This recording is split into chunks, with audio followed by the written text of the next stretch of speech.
Your grace so marvelous. Mon objectif ce matin, c'est que vous compreniez un peu de plus c'est quoi la grâce. Nous avons en parlé à plusieurs reprises. Je veux juste nous rappeler, en bref, la grâce, c'est une bonne chose que quelqu'un reçoit qu'il ne devrait pas recevoir. Peut-être à cause de son comportement, peut-être à cause de son statut. Bon, la grâce, c'est un don immérité. C'est une chose positive pour quelqu'un. Et tu ne peux pas dire une bonne raison que cette personne reçoit cette chose. Il y a plusieurs choses qui ne sont pas réellement la grâce. Si tu fais un travail pour quelqu'un et il te donne de l'argent ou une faveur, après, cette faveur qu'il te donne n'est pas grâce parce que tu as fait un travail pour lui. Souvent aussi, il arrive que tu donnes une bonne chose à quelqu'un qui t'a demandé, mais je dirais que ce n'est pas toujours la grâce si, au fait, plus tard, tu attends à ce que cette personne te redonne des retours. Ça aussi, ce n'est pas la grâce. C'est peut-être un échange avec un délai peut-être long. Aussi, peut-être si vous aidez quelqu'un de votre famille, peut-être, cette personne a presque droit à cette aide à cause de ses liens avec vous. Et vous pensez mais bon, je vais lui aider. C'est vrai que lui, il ne le mérite pas, mais à cause de ses relations avec moi, bon, j'aurais du mal de ne pas lui aider. Peut-être les autres seront mécontents de moi, alors je vais le faire à lui. Là, tu l'as fait réellement. Il y a des autres motivations. Mais nous croyons que la réelle grâce, c'est un don, une faveur imméritée, que la personne réellement ne mérite pas, et pour lequel toi-même, tu ne reçois pas une bonne chose en contre-échange. Commençons maintenant avec les surprises de Jésus. Lisons encore notre texte pour aujourd'hui. Matthieu 9, verset 9 jusqu'à 13. Qu'est-ce qui se passe ici? C'est un échange un peu bizarre. Un peu bizarre. D'accord? Pour comprendre ce passage, il faut comprendre quels sont les acteurs principaux, quel est le contexte ici. D'accord? Je vais nous en parler un peu. Il y a trois caractères principaux. Il y a les pharisiens en général. Il y a les gens de mauvaise vie, y compris Matthieu. Les gens de mauvaise vie et aussi Jésus. Quels sont ces divers gens? D'accord? D'abord, les pharisiens. Les pharisiens étaient à leur époque, les religieux professionnels. D'accord? Si c'était à aujourd'hui, je dirais les pasteurs, ceux qui étudient les théologies. Les pharisiens ont dévoué leur vie à la religion juive. D'accord? Ils assistaient au temple régulièrement. Si c'était le cas qu'une personne devrait aller au temple une fois la semaine, eux, ils iront 5 fois. D'accord? Ils ont beaucoup lu les Anciens Testaments, scrupuleusement. Ils ont mémorisé des chapitres et des chapitres, des chapitres. Ils ont passé une grande partie de leur temps en train d'apprendre l'Ancien Testament. Ils ont même créé tout un système supplémentaire aux règles qui sont dans la loi de Moïse. Les règles supplémentaires étaient là pour assurer que tu ne brises pas les règles originales dans la loi de Moïse. D'accord? Alors, il y avait la loi de Moïse, puis ils ont fait 2 autres règles pour que tu n'approches pas aux réelles règles. Ça se comprend? Leur vie était surtout caractérisée par les recherches de sainteté.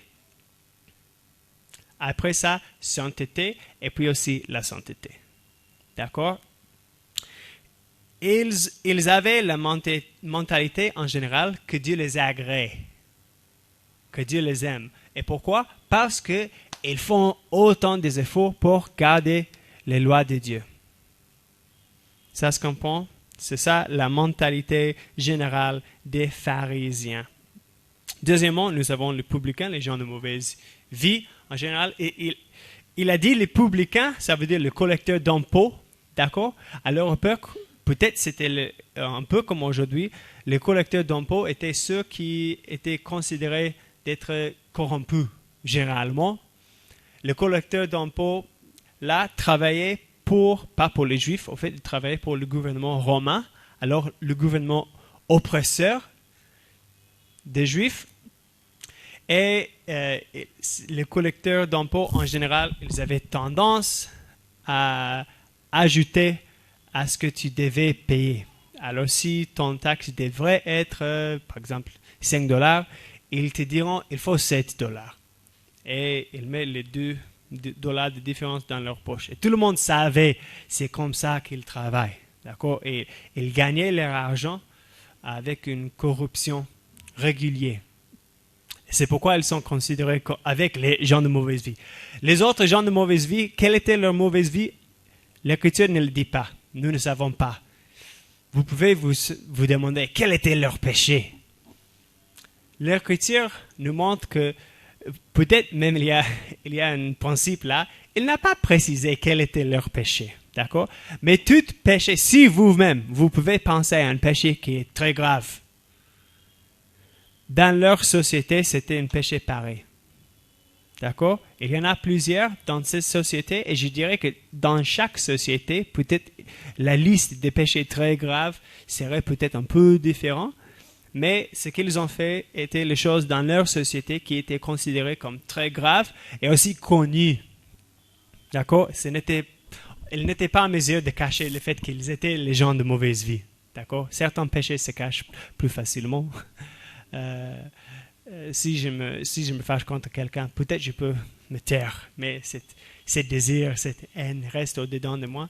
Mais certains autres péchés sont plus visibles. En général, nous pensons que les gens de mauvaise vie faisaient ce type de péché. Mais Jésus n'a pas vu qu'il était important de nommer leurs péchés spécifiquement. Troisièmement, nous avons Jésus. D'accord? Nous avons Jésus. Nous allons lui en parler ensuite. Les premières surprises que je veux que nous voyons dans ce chapitre, c'est que il a tellement bouleversé tout le monde là. Il faut comprendre ça. Jésus était là comme un enseignant sur les choses de Dieu. D'accord? En enseignant sur les choses de Dieu, les pharisiens croyaient qu'eux aussi sont professionnels en ça. D'accord? Ils se considéraient comme ceux qui avaient déjà les réponses sur Dieu. D'accord? Et je vous dis, en général, je nous en rappelle plutôt, les pharisiens, pourquoi est-ce qu'ils pensaient qu'ils étaient agréés de Dieu? Vous vous en rappelez? Parce qu'ils cherchaient et ils pensaient qu'ils gardaient les règles. D'accord? Ils pensaient que Dieu les agrée, Dieu les accepte à cause de leur sainteté. D'accord? Ils avaient la mentalité qu'en général, Dieu aime ceux qui sont saints et Dieu n'aime pas ceux qui ne sont pas saints. D'accord? C'est pourquoi ils étaient bouleversés de voir que Jésus mange avec les gens de mauvaise vie, alors que quelqu'un de Dieu ne devrait pas se mélanger avec les gens de mauvaise vie parce que Dieu n'aime pas ceux qui font le péché. Telle était leur mentalité. Et ça nous donne la première surprise de Jésus. C'est que Dieu aime les pécheurs. Dieu aime les pécheurs. Dieu aime les pécheurs. C'est très clair tout au long des Écritures. Au fait, et c'est très, très, très clair avec la vie de Jésus. Et c'est le sens de ce qu'il dit ici. Oui? Jésus avait, je dirais, une mentalité très bien, je peux dire même parfait. Et je vais parcourir rapidement un peu ce qu'il pensait de toute cette situation. D'accord? Jésus pensait d'abord que les êtres humains en général ont été créés par Dieu. D'accord? Genèse 1 jusqu'à 3, c'est très clair. Nous sommes créés par Dieu et nous avons été conçus pour être en relation avec Dieu. C'est ça vraiment le but pour lequel nous avons été créés. Mais Jésus sait aussi, dans cette même histoire en Genèse, que le péché est arrivé chez les êtres humains et ça a brisé notre relation avec Dieu. Le péché continue à nous séparer de Dieu et que le péché nous mène toujours à la mort. C'est l'enseignement aussi de Romains 3 avant toi. Jésus savait aussi que la sainteté de Dieu est telle que le péché, le péché fait en sorte que ceux qui le font méritent la mort. D'accord? Rappelez-vous de ça. Jésus aime les pécheurs, Dieu aime les pécheurs, c'est vrai, mais aussi Dieu est saint, ça aussi, il est vrai. Et le péché mène à la mort. Les Écritures sont très claires en ça. Jésus savait aussi une chose que les pharisiens ne savaient pas. D'accord? Jusque-là, les pharisiens croyaient ça. Nous sommes créés par Dieu, oui. Les péchés nous séparent de Dieu, ça nous mène à la mort. Oui, tout ça, c'est la mentalité des pharisiens. Mais ici, il y a une divergence avec la mentalité des pharisiens. Jésus savait que notre sainteté, la sainteté humaine, notre justice est trompeuse. Elle est trompeuse. Elle est même sale, je peux dire. Lisez avec moi, s'il vous plaît, Ésaïe, chapitre 64. Ésaïe 64, verset 5. Ésaïe 64, c'est la page 729. 729, d'accord? Ésaïe 64, verset 5. Nous sommes tous comme des impurs, et toute notre justice est comme un vêtement souillé. Toute notre justice est comme un vêtement souillé. La deuxième surprise de Jésus, c'est que les pharisiens s'est trompés de leur justice. D'accord? C'est ce que Ésaïe nous enseigne, et c'est la même chose aussi que nous voyons en Deutéronome 9. Si vous avez lu hier avec le programme de lecture, Dieu a été très clair avec les Israélites. Lorsqu'ils entraient dans la terre promise, il a dit, ce n'est pas à cause de votre justice que je vous fais entrer dans ce pays. D'accord? Ne vous y trompez pas.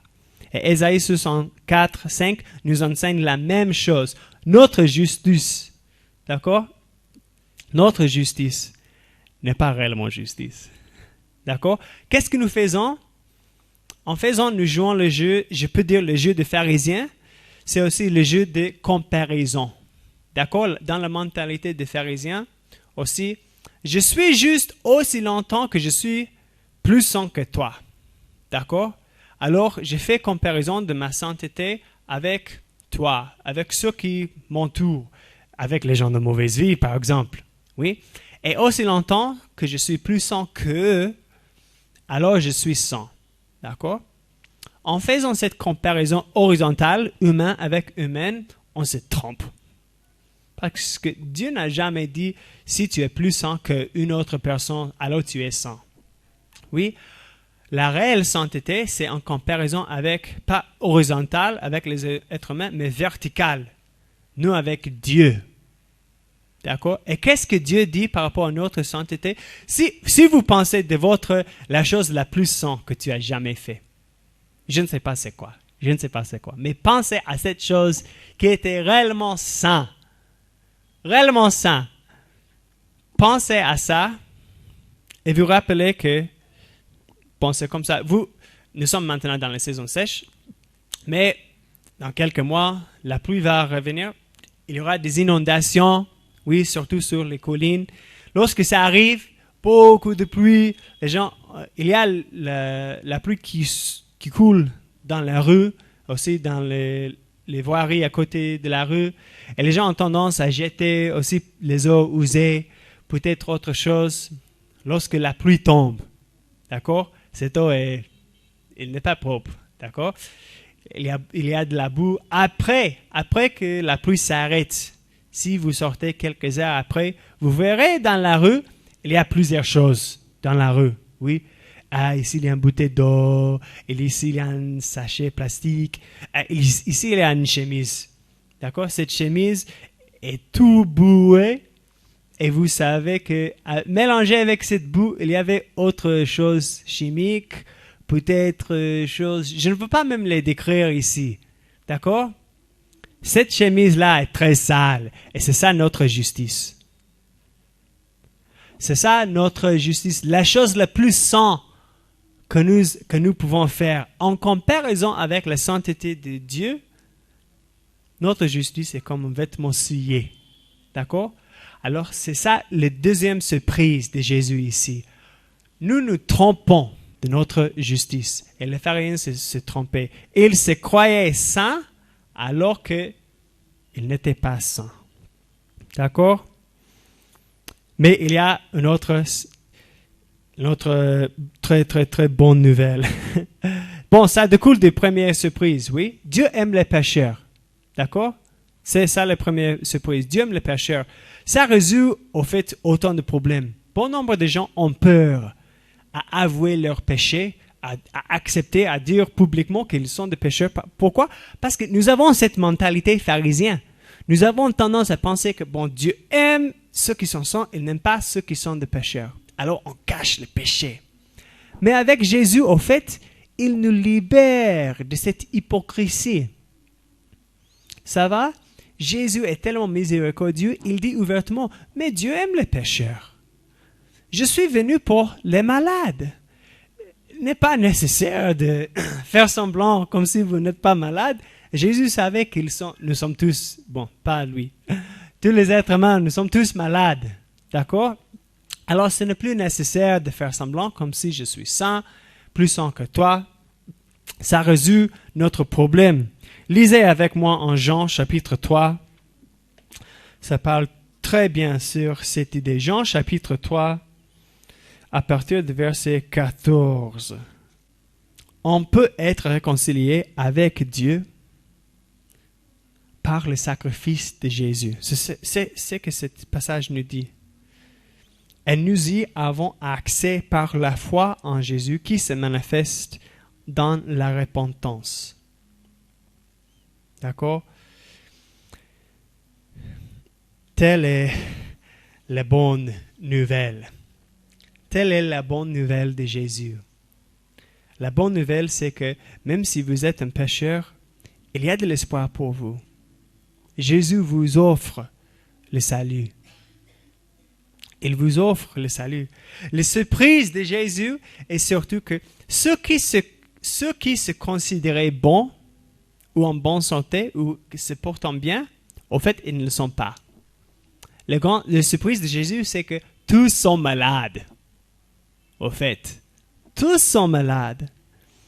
Jésus offre son remède à tous, mais seulement ceux qui l'acceptent, ceux qui reconnaissent qu'ils sont malades, vont en bénéficier. Ça se comprend. Il se peut que dans votre famille, il y a des typhoïdes. Peut-être tout le monde a bu l'eau qui était sale. Tout le monde a les typhoïdes. D'accord? Quelqu'un vient chez toi, il laisse le médicament pour les typhoïdes chez vous. Est-ce que votre famille sera guérie? Jusque-là? Non. Seulement ceux qui prennent le médicament seront guéris. D'accord? Le médecin est là, il est disponible pour tout le monde. Mais ceux de votre famille qui disent « Non, je déteste les médicaments quand même. Je me sens déjà bien. » Ils vont rester malades. Mais ceux qui acceptent « Oh, oui, ça fait mal. Je vais prendre ces médicaments. » Ils seront guéris. Et tel est le cas aussi avec nous. Les pharisiens se trompaient en pensant qu'ils n'étaient pas malades. Ils pensaient qu'ils n'avaient pas un problème de péché avec Dieu. Ils se trompaient. C'était faux. Au fait, la réalité que Jésus nous enseigne ici, c'est que tout le monde a un problème de péché avec Dieu. Et Jésus offre l'opportunité de se réconcilier avec lui à tout le monde. Mais c'est seulement ceux qui acceptent qu'ils ont ce problème de péché, ceux qui répondent à lui avec repentance, qui peuvent bénéficier de son salut. Alors, ça c'est la dernière surprise de cette partie. C'est que ceux qui étaient les grands pécheurs, à la fin de cette histoire, il semble que c'est eux qui sont réconciliés avec Dieu, qui sont en bonne relation avec Dieu. Alors que ceux qui se considéraient en bonne relation avec Dieu, à la fin de l'histoire, ils ne sont pas. Ils ne sont pas. Parce qu'ils pensaient, ils n'ont pas besoin quand même de Jésus. Ça nous donne la dernière partie en ça, les surprises de Jésus. La plus grande surprise de Jésus, c'est peut-être son identité. Et c'était peut-être sur ça surtout que les gens se trompaient. Les pharisiens considéraient Jésus d'être un bon enseignant religieux. Mais les gens de mauvaise vie, ils lui considéraient d'être le Messie, le Fils de Dieu, le roi qui venait. Et ils ont répondu alors à son appel. C'est notre deuxième point maintenant. L'appel de Jésus. On le trouve dans le verset 9, Matthieu 9, 9. C'est un petit point, mais c'est très important. De là, Matthieu 9, 9, de là étant allé plus loin, Jésus vit un homme assis au lieu de péage et qui s'appelait Matthieu. Il lui dit, suis-moi. Cet homme se leva et le suivit. L'appel de Jésus, c'est quoi? Qu'est-ce qu'il a dit là? Suis-moi. Suis-moi. C'est un appel simple. D'accord? Ce n'est pas trop complexe.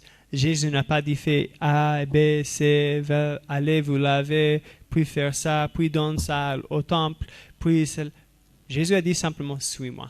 D'accord? C'est un appel simple, mais car il vient du Messie, quelqu'un qui est le Fils de Dieu, c'est aussi un appel à presque à tout.